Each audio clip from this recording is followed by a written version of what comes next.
Bonjour chers téléspectateurs, j'espère que vous allez bien et que votre week-end se sera passé dans de meilleures conditions. Si ce n'est pas le cas, il faut toujours s'armer de courage et de joie pour affronter les difficultés. On vous accompagne donc pour cette nouvelle semaine dans l'allégresse. Mais pour l'heure, je vous invite à recevoir tout simplement la première note d'information.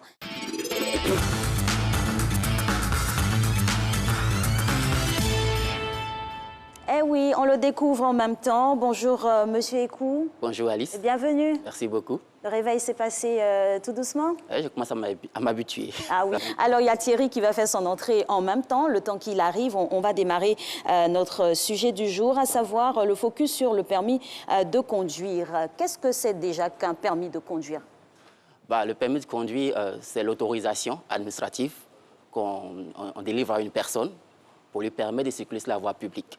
Donc, il va y avoir plusieurs catégories de permis de conduire. Aujourd'hui, on va faire un focus sur le permis F, qui va nous permettre, à travers l'expérience de Herman, qui présente une légère infirmité, de comprendre le permis F, mais surtout de balayer ce que recouvre la notion du droit de conduire sur la voie publique. D'accord. Et nous allons y revenir le temps que Thierry, il est là, il est dans ce studio, il arrive. Vous allez le voir en même temps que nous. Il a changé de tenue, il s'est mis voilà, au diapason de ce plateau. Bien sûr. Bonjour ma belle Alix, bonjour à tous et à chacun, bonjour. Bonjour Angeval. Vous allez bien? Bonne arrivée. Oui, merci beaucoup. Merci.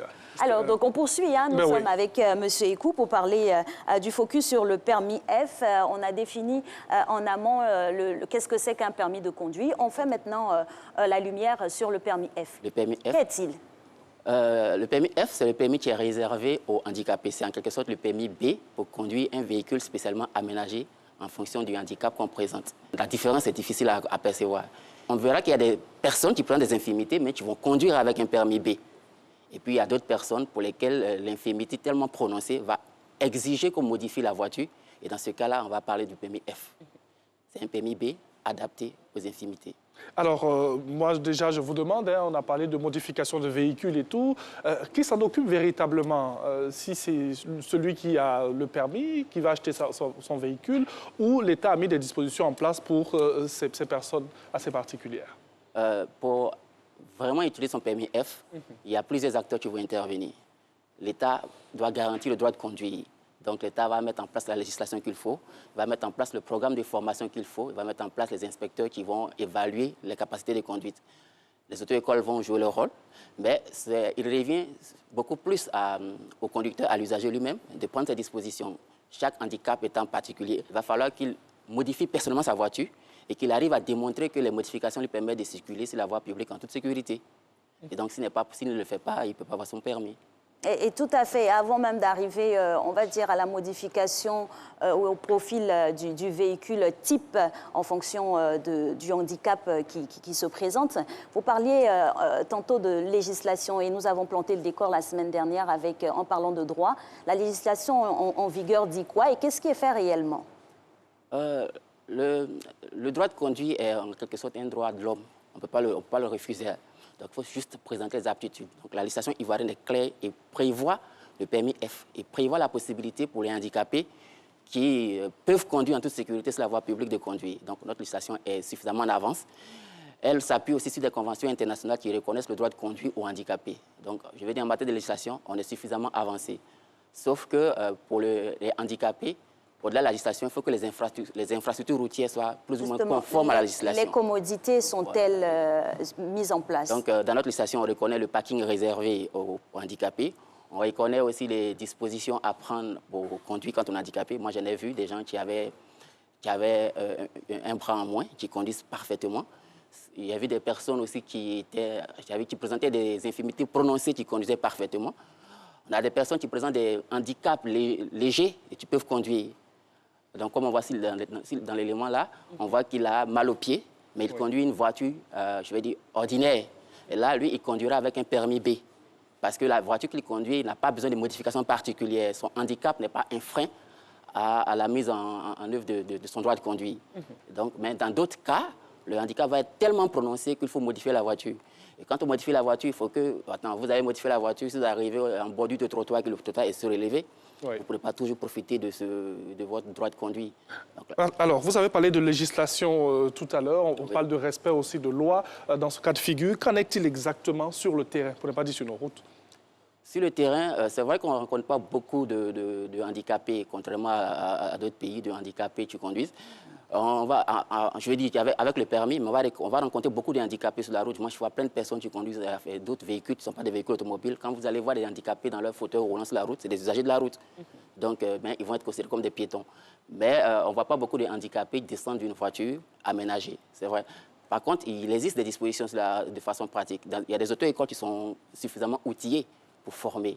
Et j'ai vu des places, des stationnements réservés aux handicapés, surtout dans les administrations publiques, dans des parkings de supermarchés. Donc je veux dire qu'on a quand même offert la possibilité aux handicapés de conduire.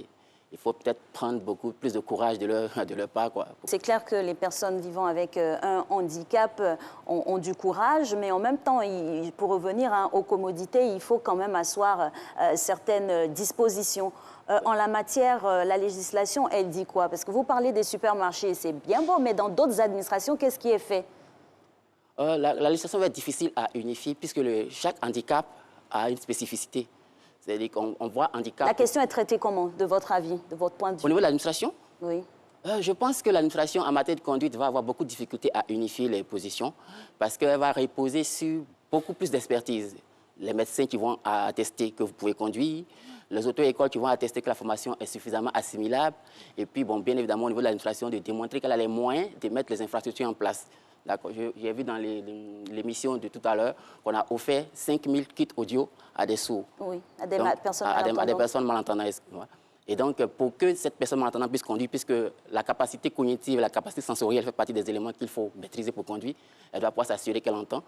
L'administration va mettre en place toutes les infrastructures pour permettre à ces personnes-là de reconnaître les éléments du code de la route. Dans certains pays, j'ai vu qu'on a mis en place des feux tricolores audio. Oui. Voilà, c'est vraiment des structures super avancées.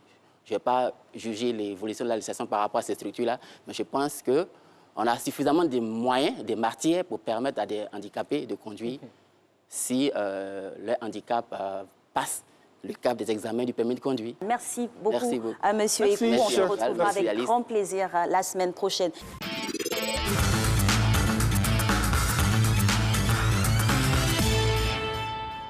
Bonjour à tous, mesdames et messieurs. C'est avec beaucoup de plaisir que je vous retrouve dans Instant Vérité pour cette 5e saison de Matin Bonheur. Alors, ils nous font rêver, décrivent les tares de la société, tournent les politiques en dérision. Bref, les artistes chanteurs nous proposent des portraits de la société dans leur réalité pour développer en nous une conscience de notre propre condition. Pour certains artistes, il semble qu'aujourd'hui, ce rôle ne suffit plus. Ils le jugent moins impactant, peu efficace et décident de s'afficher de plus en plus avec des partis politiques. Pendant que d'autres artistes pensent que tout devient possible quand celui-ci s'affranchit du politique. Alors, qu'en est-il exactement? L'activisme politique d'un artiste chanteur est-il bénéfique pour lui? L'artiste et le politique font-ils vraiment bon ménage? Et si oui, jusqu'où peuvent aller les artistes chanteurs dans leur engagement politique? Alors, pour répondre à ces questions, Instant Vérité reçoit pour vous Noël Douré. Le Douré, c'est avec un T pour marquer la différence, n'est-ce pas? Alors, il est artiste-chanteur, membre du bureau politique du RHDP. Il est ambassadeur du parti politique. Il est aussi le président du Cercle des artistes pour la paix et l'émergence, CAP en abrégé. Alors, bonjour Noël Douré. Bonjour madame. Merci d'avoir accepté notre invitation.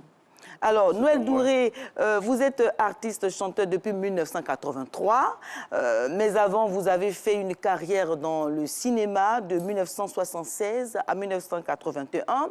Et vous avez sorti des albums riches en textes et Salut, c'est d'ailleurs le dernier né paru en 2001. Alors, quel bilan pouvez-vous dresser de votre longue carrière musicale? Merci beaucoup. Je voudrais d'abord, avant de commencer, m'incliner devant la dépouille mortelle d'un des nôtres, M. Djiboudi, Jean-Baptiste, qui a mérité du pays parce que de toutes les façons, il a été reconnu comme icône. Il est pionnier de la musique en Côte d'Ivoire. Et M. Djiboudi a créé Marie-Josée, une chanson culte qui a fait que les Zougloumanes, au moment où on fête les 30 ans du Zouglou, l'aient utilisée pour leur premier pas. D'accord. Alors, votre bilan maintenant? Alors, c'est un bilan à mi-parcours parce que de toute façon, la course n'est pas achevée. C'est un bilan à mi-parcours et j'estime que, en termes de visibilité, je suis satisfait de ce que je vis, de ce que j'ai vécu et de ce que je peux encore apporter. Alors, donc, vous pouvez encore apporter quelque chose à la musique ivoirienne. Vous avez 7 albums avec des succès tels que Ambagayo, Angabayo, voilà, You Are You, Je suis seul. Alors, à votre avis, Noël Douré, à votre avis, qu'est-ce qui a fait le succès de vos œuvres musicales? D'abord, la sincérité dans les textes. La sincérité dans les textes. Et puis, mon instrument favori qui est ma voix. Et ensuite, le fait que je m'entoure de personnalités musicales de premier plan et des génies, des gens qui savent ce que c'est que faire de la musique et faire plaisir donc aux mélomanes. Alors, est-ce que vous aviez, à cette époque de vos grands succès, un engagement politique très prononcé? L'engagement politique, il ne se décrète pas. L'engagement politique, il se vit. Parce que vous savez qu'à l'époque, c'était Houphouët-Boigny qui était notre président. Il y a eu donc le tumulte de 90. Il était vilipendé. Et donc, moi, personnellement, avec certains, on a décidé de le soutenir parce qu'on s'est dit, pour quelqu'un qui est en train de construire ce pays, pour quelqu'un qui se bat tous les jours que Dieu fait pour apporter un bien-être aux agriculteurs, aux artistes, aux artisans, aux paysans, quelqu'un qui développe le pays, un bâtisseur, quelqu'un qui construit, ce n'est pas comme ça qu'on devrait lui dire merci. Alors donc, nous sommes engagés avec certains qui, malheureusement, sont partis pour la plupart, mais il y en a qui sont là. Alors nous sommes engagés à le soutenir. Et donc, c'est la prise de conscience qu'un artiste peut accompagner un homme politique dans... Alors, donc, d'où est venue donc l'idée de créer le Cercle des Amis pour la paix et l'émergence? Non, c'est le Cercle des artistes pour la paix. Des artistes, voilà, des artistes, pardon. Vous savez, nous sommes sortis du Golfe avec un bilan effarant. Ah, parce que vous étiez au Golfe? Ah oui, avec un bilan effarant. 3000 morts de tous les côtés. Et donc, pour nous, il était important que l'artiste apporte la voix qui apaise, la voix qui donne du baume au cœur de tous les cœurs meurtris. Et donc, nous sommes organisés, d'abord pour aller saluer à Abobo les femmes qui ont perdu des personnes, des parents. Et nous sommes allés aussi ailleurs pour demander aux uns aux autres de calmer le jeu, parce que notre ambition aujourd'hui, c'est de faire en sorte que la Côte d'Ivoire ne retienne plus ce qui s'est passé il y a quelques années. Alors, votre ambition, c'est de faire en sorte que la Côte d'Ivoire ne retienne plus ce qui s'est passé pendant des années, n'est-ce pas? Absolument. Ce que vous venez de dire. Oui. Alors, dites-nous, est-ce que vous avez atteint cet objectif-là? Ah non, vous savez, tout ce qui est humain est en construction permanente. Il n'y a pas de deadline. Il faut toujours prendre la peine d'aller toujours vers les populations. Est-ce que vous avez posé des actions dans le sens de l'apaisement du climat sociopolitique en Côte d'Ivoire? Ah oui, nous avons posé. Quelles sont ces actions concrètement? Mais nous parlons de paix. Le Cercle des artistes pour la paix et l'émergence. Nous parlons de paix. La paix n'a pas de couleur. Mais qu'est-ce que le Cercle des artistes pour la paix et l'émergence a fait exactement pour, ne serait-ce qu'un temps soit peu, apaiser les tensions sociales dans le pays? C'est la question que je vous ai posée. Je vous ai dit tout à l'heure, madame, que nous sommes allés à Bobogar. juste quand elle est sortie du Golfe, pour aller saluer, pour aller apaiser les femmes qui ont été assassinées à Bobogar.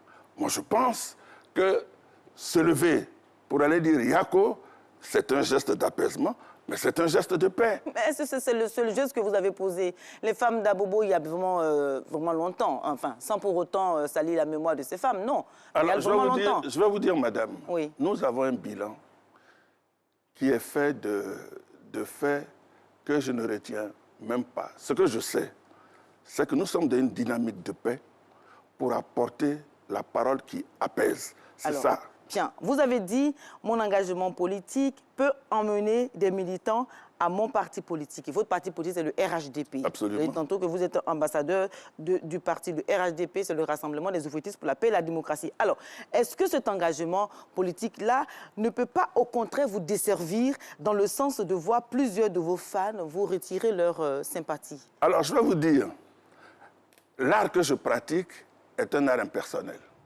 Il n'a pas de couleur. Il n'y a pas de note RHDP, il n'y a pas de note PDCI, il n'y a pas de note FPI. La musique que je fais est une musique qui est adressée à tout le monde. Donc s'il y a des personnes qui pensent que Noël Douré ne fait pas mon affaire parce qu'il n'est pas dans le sens que je veux, je ne peux pas le retenir. Mais en même temps, à côté de ça, artiste, excusez-moi, Noël Douré, s'il vous plaît. Excusez-moi, madame. Oui. À côté de ça, il y a d'autres qui disent « Noël Douré fait mon affaire, je suis avec lui ». Il n'y a pas d'unanimité, madame, il n'y a pas d'unanimité, des hommes. Nous sommes d'accord là-dessus, mais en même temps, un artiste est celui-là qui rassemble tout le monde, il est rassembleur, il est réconciliateur. Mais si vous choisissez un camp politique de façon très tranchée, est-ce que cela peut vous permettre de réconcilier les Ivoiriens, voilà. Alors, donc vous voulez me dire que le RHDP est un parti contre les Ivoiriens? Je ne parle pas du RHDP, je parle de vous. Écoutez-moi bien. Je parle de vous. Je ne suis de l'artiste que vous êtes. Madame, de l'artiste que vous madame. êtes. Est-ce que vous arrivez à jouer votre rôle de rassembleur? Mais c'est ce que je fais. En tant qu'artiste RHDP. Mais parce que le RHDP est un parti de rassemblement. Donc, quand le RHDP est un parti de rassemblement, celui qui est le porte-voix du parti de rassemblement ne peut que rassembler. Pourquoi voulez-vous que des mélomanes ne viennent pas au RHDP et vous voyez seulement ceux qui partent? Donc pour vous, un artiste, on a vu dans l'histoire peut-être de la Côte d'Ivoire des artistes qui ont chanté pour des hommes politiques, pour Houphouët-Boigny et tout cela, mais jamais on a vu des artistes s'afficher de la sorte avec des partis au pouvoir. Mais parce que moi j'ai décidé de faire de la politique. Donc vous êtes toujours un artiste, mais vous avez décidé de faire de la politique. Il y a des artistes qui deviennent président de la République, il y a des artistes qui deviennent ministres. Vous avez vu Youssou N'Dour, il avait un parti politique. Qu'est-ce qui l'a empêché de faire son métier? Rien du tout. Quand il a quitté son poste ministériel, il est reparti dans la musique. Alors, est-ce que c'est rentable pour l'artiste? Madame, moi je ne me fais aucun complexe. Vous savez, nous avons en Côte d'Ivoire cette manie de complexer ceux qui choisissent de s'afficher. En France, partout. Moi, j'ai vu, en 81, Mitterrand a été élu en France. La première personne qui a crié sa joie, c'était Dalida. Même quand Hollande a gagné, c'est Yannick Noah. Mais pourquoi voulez-vous qu'en Côte d'Ivoire, excusez-moi, pourquoi voulez-vous qu'en Côte d'Ivoire, nous ayons ce complexe? Alors, je vais vous dire, l'art s'arrête. L'art s'arrête où la voix de l'artiste qui fait de la politique avance. Alors, je vais vous dire, je vais vous donner un exemple. Oui, vous avez déjà donné des exemples. Dites-moi, est-ce que c'est rentable pour l'artiste chanteur de choisir un bord politique de la sorte, de façon tranchée? Rentable, c'est-à-dire? Est-ce rentable parce que vos albums seront vendus peut-être à moitié? Quand je décide de faire de la politique, j'en assume les choix. J'en assume les choix. Maintenant, c'est vous qui, où vous êtes, c'est vous qui décidez si c'est rentable ou pas. Moi, Noël Douré, j'assume et j'ai choisi de faire ce métier. Alors, je vais vous dire, l'artiste va même bien au-delà de là. Vous voyez, Bob Marley, quand il fait jamming, quand il prend Sega, quand il prend l'autre, il les met sur le même podium. Mais là, est-ce qu'il avait un parti politique? Est-ce qu'il appartenait à un parti politique? Non, il était engagé politiquement. C'est un engagé politique. En même temps, actualité oblige. Quel est votre commentaire rapidement sur l'affaire, la sortie de Yodé et Siro? Rapidement. Je leur ai déjà fait mes observations. Je leur ai fait mes observations. Je leur ai déjà dit pour moi, ce qui était important. Vous savez, il faut faire le distinguo entre exercer son art et puis faire de la politique. S'ils décident d'être sur le champ politique, mais ils assument aussi les résultats, les effets de la politique. Alors, mesdames et messieurs, c'est donc la fin de Instant Vérité.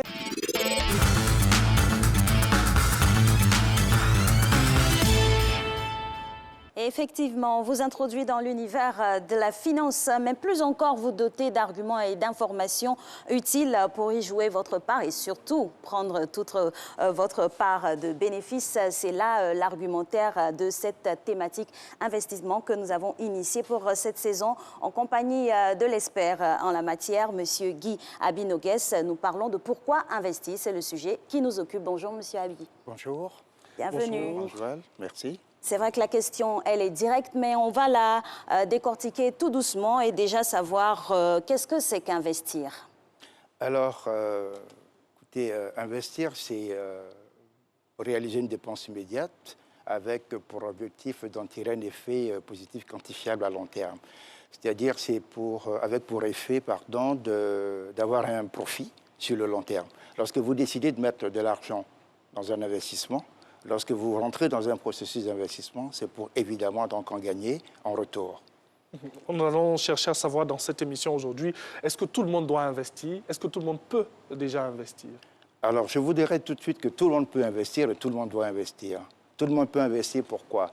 Lorsque on se trouve dans une économie, vous avez les entreprises, vous avez l'État et l'administration et vous avez les ménages. Quand je parle des ménages, je parle des particuliers.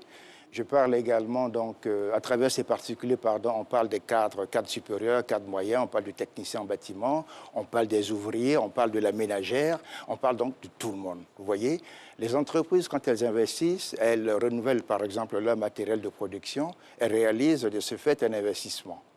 Alors, cet investissement, bien évidemment, c'est pour accroître leur productivité, c'est pour gagner davantage d'argent, c'est pour être plus compétitif sur le marché, et puis, à la fin, bien évidemment, de pouvoir servir leurs actionnaires dans le partage des dividendes.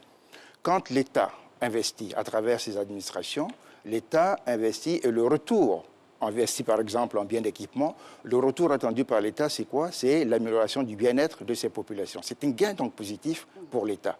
Mais quand un ménage, quand un particulier, par exemple, investit, bien évidemment, ce qu'il cherche dans cet investissement, c'est de pouvoir donc en tirer un profit, un bénéfice. Voilà, je décide donc de mettre une certaine somme d'argent sur un produit quelconque sur le marché. Mon souhait le plus cher, c'est évidemment de pouvoir, j'allais dire, retirer donc un gain de cet investissement que je viens de réaliser. Donc l'investissement est porté par l'envie du profit et se segmente, se stratifie à plusieurs niveaux. À ce niveau-là, j'ai envie de vous poser la question de savoir qu'est-ce qu'on investit en général et en particulier? Alors, qu'est-ce qu'on investit? Vous investissez, j'allais dire, du numéraire. Vous voyez, vous investissez du numéraire, c'est-à-dire de l'argent que vous mettez sur un produit quelconque sur le marché. Ça peut être sur le marché boursier, ça peut être sur le marché de l'immobilier. Et à partir donc de ce que vous faites, vous vous dites, à long terme, je dois pouvoir gagner de l'argent. Et si je dois pouvoir gagner de l'argent, il faut que le produit, la somme de départ que je mets dans cet investissement doit être une somme conséquente. Si je n'ai pas cette somme conséquente, il faut que je me force, j'allais dire petit à petit, à mettre de l'argent à côté et avoir donc cette somme d'argent que je suis donc en train de rechercher pour pouvoir réaliser mon investissement. Alors, si dans le cas de figure où nous avons une bonne situation, nous avons un bon salaire, pourquoi ne pas peut-être jouer la carte de la sécurité? La carte de la sécurité, je dirais, ne s'applique pas à tout le monde. Pourquoi? Parce que lorsque vous avez, mettons, 50 ans et plus, évidemment, vous recherchez de la sécurité, vous recherchez de la stabilité, vous recherchez de la sérénité dans vos investissements. Mais quand vous avez 30 ans, quand vous avez moins de 40 ans par là, vous avez du temps devant vous. Vous regardez le long terme. Et votre objectif, c'est quoi? C'est d'améliorer vos revenus à terme. C'est de constituer, par exemple, j'allais dire, une somme, de rassembler une somme d'argent à terme pour pouvoir financer un projet. Vous voulez, par exemple, construire votre résidence principale. Comment vous allez faire? Si vous n'avez pas suffisamment d'argent, vous essayez d'abord, c'est vrai, de vous approcher de la banque. Si la banque ne vous donne pas de l'argent, vous allez rentrer dans la constitution, j'allais dire, d'un plan d'épargne logement, certainement, pour pouvoir donc à terme, pouvoir donc investir. Vous voyez, il faut donc réfléchir toujours à long terme pour pouvoir rentrer dans un processus, j'allais dire, d'investissement. Nous allons y revenir. Le temps de poser la question à nos intervenants qu'on a rencontrés comme ça dans la rue. Et puis, on va faire preuve de beaucoup de pragmatisme pour associer à chaque profil quel type d'investissement opérer. Parfait. On se retrouve dans quelques instants.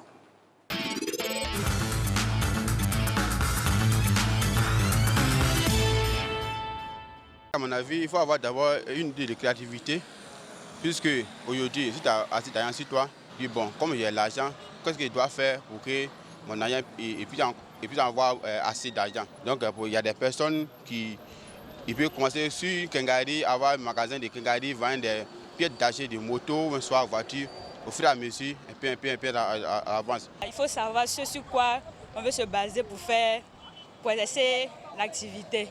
Par exemple, la vente d'habits, de paille. D'abord, il faut avoir un objectif bien précis.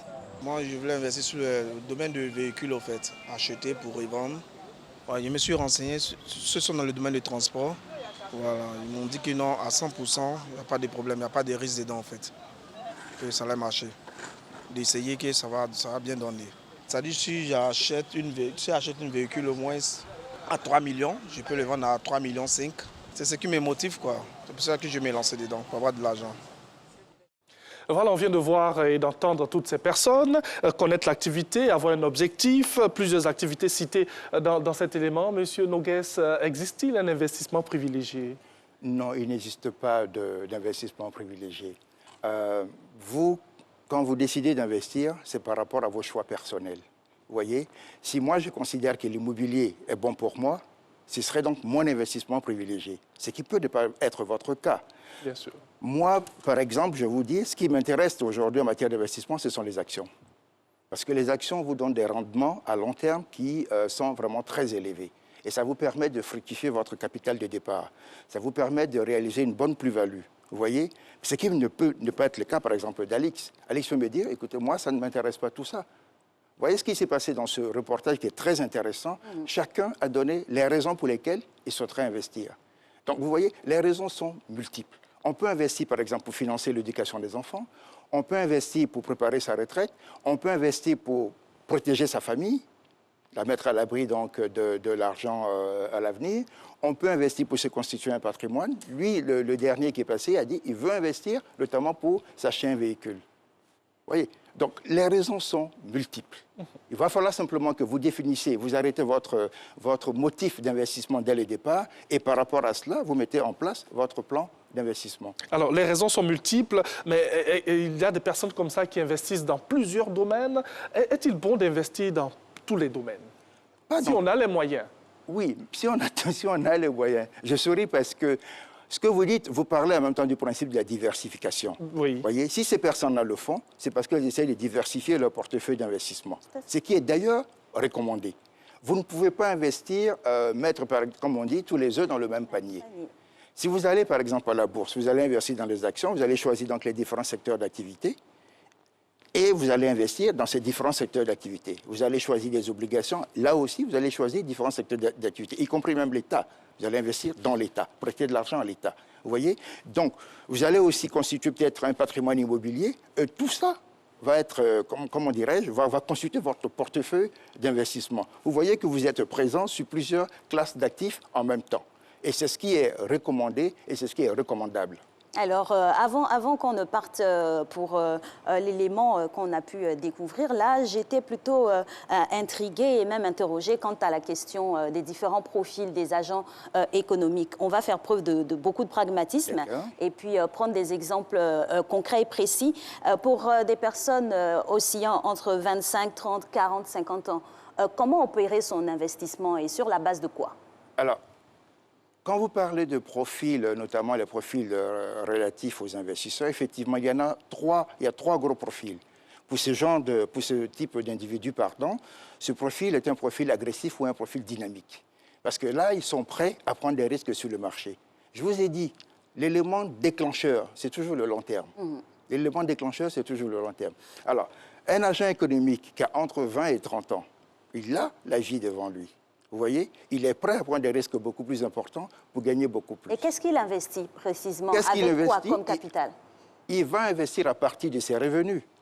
Vous voyez? S'il travaille, qu'est-ce qu'il va faire? Vous savez, de manière générale, ce qu'on assiste, quand les gens perçoivent leur salaire, ils commencent à s'occuper d'abord de toutes les dépenses, j'allais dire quotidiennes, les dépenses mensuelles, et puis à la fin, on dit, bon, ce qu'il va rester, on verra ce qu'on peut en faire. Malheureusement, ce qu'on peut en faire, c'est toujours dépenser. Vous voyez? On ne pense pas, à contrario, dire, OK, je prends 15% par exemple de mon salaire, je mets dans mon portefeuille d'investissement. Ensuite, j'en choisis, je retiens par exemple 10% que je mets dans une épargne de précaution pour faire face à des coûts qui pourraient se présenter donc, à tout moment. Et puis le reste, je couvre toutes mes dépenses mensuelles avec. Vous voyez? À partir de là, vous êtes engagé dans un véritable processus d'investissement. Vous voyez? Tout à l'heure, vous parlez de profil d'investissement, je voudrais compléter la réponse. Vous avez ce qu'on appelle aussi des profils prudents. Le profil prudent, c'est le monsieur qui se dit moi, je ne veux pas du tout prendre de risques sur le marché, donc moi, je vais acheter des obligations et puis je vais percevoir des intérêts tous les ans, puisque je connais donc le taux de ces intérêts-là. Je vais percevoir donc mon revenu régulier et je suis tranquille avec. Vous voyez? Ensuite, vous avez ce qu'on appelle le profil équilibré. Il se dit bon, on va essayer de prendre davantage de risques. Je vais avoir donc une partie de mon portefeuille qui va être composée d'actions à 50%, une autre partie qui va être composée d'obligations à 50%, et je touche un peu à tout. Je prends un peu plus de risques.